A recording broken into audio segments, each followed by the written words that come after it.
આપ જોઈ રહ્યા છો સ્પાર્ક ટુડે ન્યૂઝ। વડોદરા શહેરમાં વિશ્વામિત્રી નદીનું પાણી શહેરમાં પૂરની પરિસ્થિતિ સર્જી। રેલવે ગરનાળું બંધ કરવામાં આવ્યું, ત્યારબાદ વરસાદે વિરામ લીધો।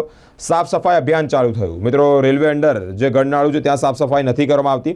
પિરિયાલક્ષ્મી મિલ પાસે રેલવે અંડર ગરનાળું એટલે કે અહીંની જે હાલત છે તે કફોડી બની છે। ઠેર ઠેર ખાડા પડ્યા છે।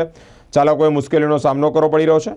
સ્થાનિક લોકોએ રોડ પર પડેલા ખાડા જાતે પૂરવામાં આવી રહ્યા છે। વડોદરા મહાનગરપાલિકાએ સામે તેઓએ રોષ વ્યક્ત કર્યો છે।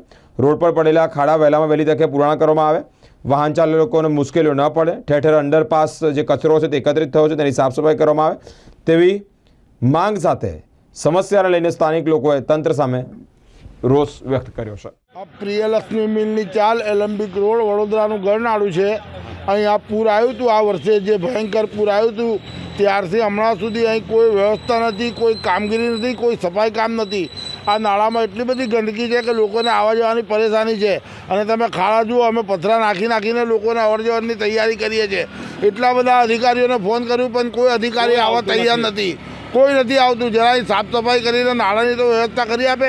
અંદર કાદવ કીચડ પથરા એટલા બધા છે કે જેની કોઈ વાત નહીં। કોઈ શિક્ષા કે ટુ વ્હીલર લઈને કોઈ છોકરા છોકરી જાય તો પડી જ જાય છે બચારા। એટલે અમે લોકોને રિક્વેસ્ટ કરીએ છીએ સાહેબોને કે કંઈ બી કરીને વ્યવસ્થા કરો અને સાફ સફાઈ કરો અને બધું દુર્ગંધ દૂર કરો। છેલ્લા 7 દિવસથી અહીંયા પાણી ભરાયેલું હતું અને હમણાં 2 દિવસથી પાણી ઉતરેલું છે।